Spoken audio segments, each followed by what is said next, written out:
नमस्कार मित्रों, आपका अपनी देव अकेडमी चैनल पर स्वागत है। मित्रों, आज नया टॉपिक लेकर आए हैं, वेन आरेख। वेन आरेख से लगभग सभी एग्जाम में पूछा जाता है क्वेश्चन। कोई ऐसा एग्जाम नहीं जहाँ पे वेन आरेख का चाहे एक ही क्वेश्चन हो लेकिन रहता है। तो वेन आरेख के मेन कॉन्सेप्ट को पहले समझते हैं। पहले इसमें देखते हैं कि वेन आरेख में फिगर कितने टाइप के बनते हैं, फिर उसके बाद एक एक क्वेश्चन को हम देखेंगे कि कैसे इसको बनाया जाता है।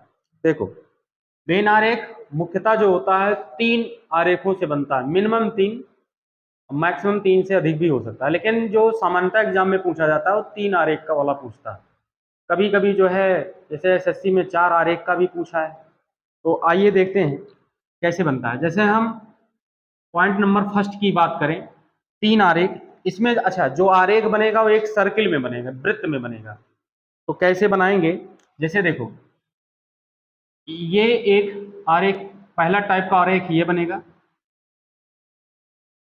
अब ये जब तीनों, देखो, पहला पहला पॉइंट है, पहले में 3 सर्किल है। 3 सर्किल मतलब तीनों सर्किल आपस में कहीं भी एक दूसरे से मिल नहीं, तीनों अलग अलग है। तो जब कभी भी आपके सामने एग्जाम में कभी भी ऐसे 3 शब्दावलियां हो जिनका आपस में कोई संबंध ना हो, तो जान लीजिएगा इन तीनों का अलग अलग बनेगा। जैसे कैसे, देखो, जैसे मैं यहाँ पे पृथ्वी नाम रखूं, मैं यहाँ पे आपको शुक्र रखूं, और मैं यहाँ पे आपका क्या रखूं, मंगल। तो देखो, ये तीनों ग्रह हैं, ये तीनों ग्रह हैं, और तीनों ग्रह आपस में कहीं एक दूसरे से कोई संपर्क नहीं है। तीनों क्या हो जाएंगे, अलग अलग बनेंगे। अब मैं दूसरे कॉन्सेप्ट की बात करूं, दूसरे कॉन्सेप्ट की, ये तीनों अलग अलग थे। अब मैं अगले कॉन्सेप्ट की बात करूं, एक वृत्त बनाया, फिर उसके अंदर दूसरा, फिर उसके अंदर ये दोनों। तो देखो ये कैसे बनेगा, इसका मतलब सबसे छोटा, फिर उससे बड़ा, फिर सबसे बड़ा, और ये समाया है इसके अंदर, और ये समाया है इसके अंदर, ये बना है इससे, और ये बना है इससे। तो देखो हम इसको कैसे करेंगे। हम यहाँ पे जैसे देखो, यहाँ पे लिखे सेकंड, यहाँ पे हम लिख दें मिनट, और यहाँ पे हम लिख दें क्या, घंटा। तो देखो, सेकंड से बनता है मिनट, मिनट से बनता है घंटा, घंटा देखो सबसे बड़ा होता है, सबसे बड़ा सर्किल। मिनट जो है उससे छोटा होता है तो दूसरे नंबर पे, और सेकंड सबसे छोटा होता है। अब ये हो गए। अब देखो, तीसरे पॉइंट पे चलते हैं, तीसरे टाइप को लेकर चलते हैं।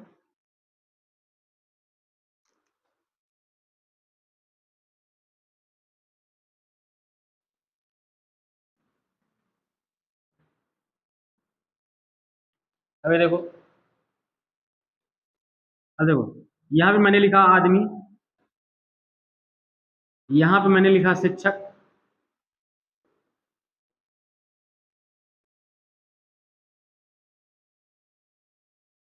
यहाँ पे मैंने लिखा क्लर्क।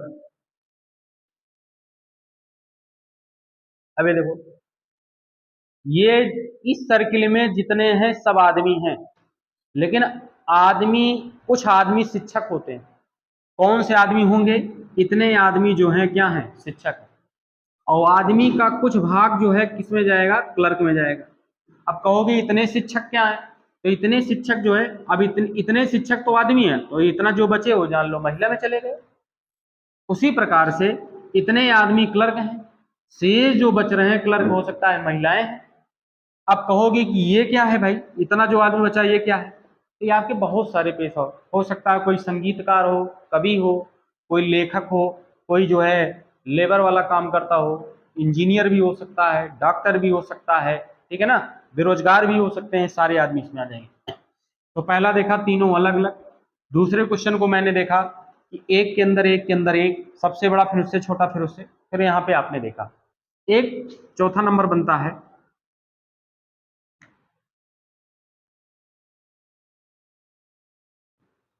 ये जान लीजिए जितने क्वेश्चन आपको बता रहा हूं ये लगभग सभी एग्जाम में पूछे जाते हैं। इसका कैसे बनेगा, जैसे यहाँ पे आपने लिखा शिक्षक, फिर यहाँ पे आपने लिखा पुरुष, फिर आपने यहाँ पे लिखा डॉक्टर। अब ये देखो, ये जो पुरुष है ये शिक्षक भी हो सकता है और डॉक्टर भी हो सकता है। कुछ ऐसे पुरुष हैं शिक्षक के साथ साथ डॉक्टर हैं। अब कहोगे वो कौन से शिक्षक होते हैं? शिक्षक का मतलब वही जो प्राइमरी जूनियर या टीजीटी पीजीटी होते हैं, अपर वाले होते हैं, वही शिक्षक होते हैं? नहीं। आप जब डॉक्टरी पढ़ने जाओगे तो आपको भी एक टीचर पढ़ाएगा, एसोसिएट प्रोफेसर होता है, प्रोफेसर होता है, जो एमडी के बाद डीएम पोस्ट होती है, तो वो जान लीजिएगा वो आपका एक शिक्षक के रूप में भी जाना जाता है या होता है। ठीक है, आप किसी मेडिकल कॉलेज में चले जाइए तो जिस डॉक्टर से आप ट्रीटमेंट करवाते हैं तो ट्रीटमेंट के साथ साथ वह एमबीबीएस के स्टूडेंटों को, एमडी के बच्चों को क्या करता है? पढ़ाता भी है। तो और पुरुष भी है। इसका मतलब ये तीनों आपस में कहीं ना कहीं संबंध साझा कर रहे हैं। लेकिन कुछ ऐसे शिक्षक हैं, वो डॉक्टर हैं, ये देखो, कुछ ऐसे शिक्षक हैं जो डॉक्टर हैं लेकिन पुरुष नहीं है। इसका मतलब वो क्या है? फिर महिलाएं हैं। कुछ ऐसे डॉक्टर हैं वो जो पुरुष हैं लेकिन वो शिक्षक नहीं है। कुछ ऐसे शिक्षक हैं वो पुरुष हैं लेकिन वो डॉक्टर नहीं है। तो कौन शिक्षक हैं? जो प्राइमरी जूनियर में हो जाते हैं, जो प्राइमरी जूनियर या टीजीटी पीजीटी में हो जाते हैं, वो पुरुष तो हैं लेकिन क्या नहीं है? डॉक्टर हैं। लेकिन इतने जो हैं ये, इसमें तीनों का गुण समाया हुआ है। जब तीनों का गुण समाए तो जान लीजिएगा कि आपका फिगर ऐसे ही बनना है। समझ गए? आइए आगे देखते हैं। 5वां नंबर,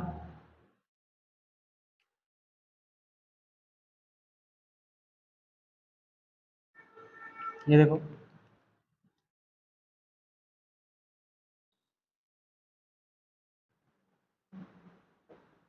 मैंने मानव लिखा, मैंने मानव के अंदर यहाँ पे लिखो पुरुष लिखा, और मैंने यहाँ पे क्या लिखा? महिला। अब मानव में ना तो कोई पुरुष महिला होता है, ना तो कोई महिला पुरुष होती है, लेकिन ये दोनों किसकी कैटेगरी में आते हैं? मानव के अंतर्गत आते हैं। इस प्रकार से बहुत सारे और भी बन सकते हैं।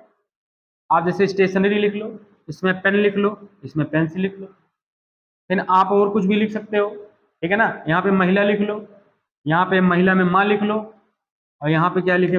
माँ के अलावा जो बचती है क्या? कोई लड़की लिख लो। ठीक है, आप बहुत कुछ ऐसे लिख सकते हो। अब यहाँ पे देखो शिक्षक लिखो, शिक्षक के बाद यहाँ पे शिक्षक में भी आप पुरुष लिख सकते हो, यहाँ पे क्या लिख सकते हो? महिला हो सकते हैं।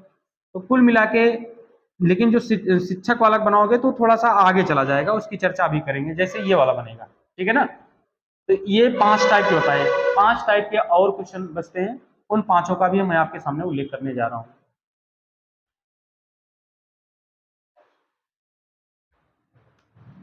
6वां नंबर देखिएगा कैसे बनाएंगे।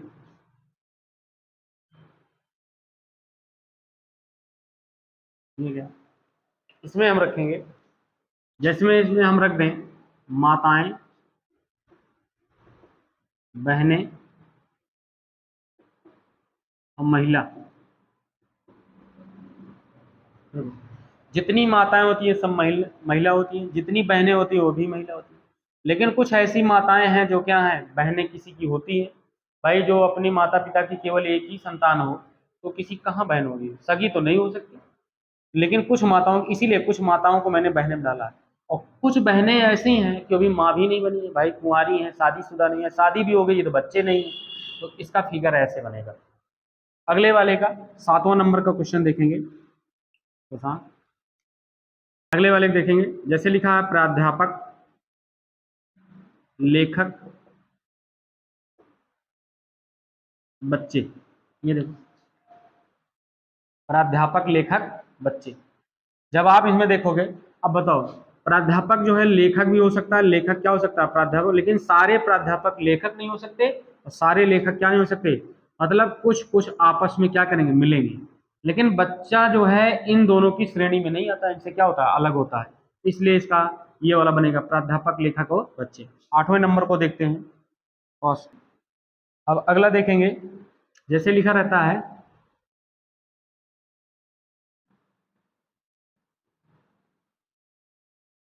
यहाँ पे लिखा है सूर्य। सूर्य क्या है? तारा है। और यहाँ पे मैं लिख दूं चंद्रमा। चंद्रमा क्या है? उपग्रह है। पृथ्वी का क्या है? उपग्रह है। सूर्य जो है तारा है। तारा, तारा जितने जितने प्रकार के तारा, उसमें एक सूर्य क्या है? एक प्रकार का तारा है। तो सूर्य को किसके अंदर रखोगे? तारा को। अब जैसे इसका एक भी और भी ऐसे बन सकता है, क्या बन सकता है, जैसे लिखा हो पृथ्वी, पृथ्वी, उसके बाद क्या लिखोगे, ग्रह, पृथ्वी क्या लिखोगे, ग्रह, और उसके बाद सूर्य को अलग कर दो, ऐसे भी बना सकते हो। एक और क्या लिखोगे, पृथ्वी, पृथ्वी क्या है, ग्रह है, और सूर्य क्या है, तारा। अब देखो सूर्य यहाँ अलग हो गया। इसका मतलब जिसका जिससे संबंध है, पूर्णता है तो पूर्णता रखो, आंशिक है तो आंशिक रखो, और बाकी जिसका संबंध जिससे न बने उसको क्या कर दो, आप अलग कर दो। अगले नंबर के क्वेश्चन पे चलते हैं। 9वां नंबर देखिएगा, एक आपका ऐसे आता है, कैसे बनाएंगे, तो इसको हम देखेंगे, इसमें लिखेंगे हम पिता,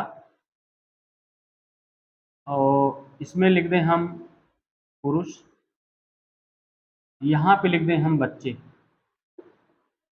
यहाँ पे हम क्या लिख दें, बच्चे। अब देखो जितने पिता होते हैं वो सब पुरुष होते हैं, महिलाएं नहीं होती। पिता क्या होते हैं, पुरुष होते हैं। लेकिन हम बच्चे को देखते हैं तो आपका न्यूट्रल जेंडर में पढ़ा जाता है, कह सकते हो आप कॉमन जेंडर में पढ़ा जाता है। बच्चा जो होता है, जो चाइल्ड होता है, बच्चा जो है लड़का को भी बोला जाता है, लड़की को बोला जाता है, जो नवजात शिशु होते हैं। लेकिन वो लड़का लड़की के अलावा कुछ होते नहीं, तो हम कह सकते हैं कि कुछ बच्चे जो है वो पुरुष में होंगे, शेष जो बच रहे हैं वो किस में चले जाएंगे, महिला में चले जाएंगे। तो अपना बेनारेख ये बन जाएगा। एक 10वां नंबर का क्वेश्चन बनता है, 10वां नंबर देखिएगा,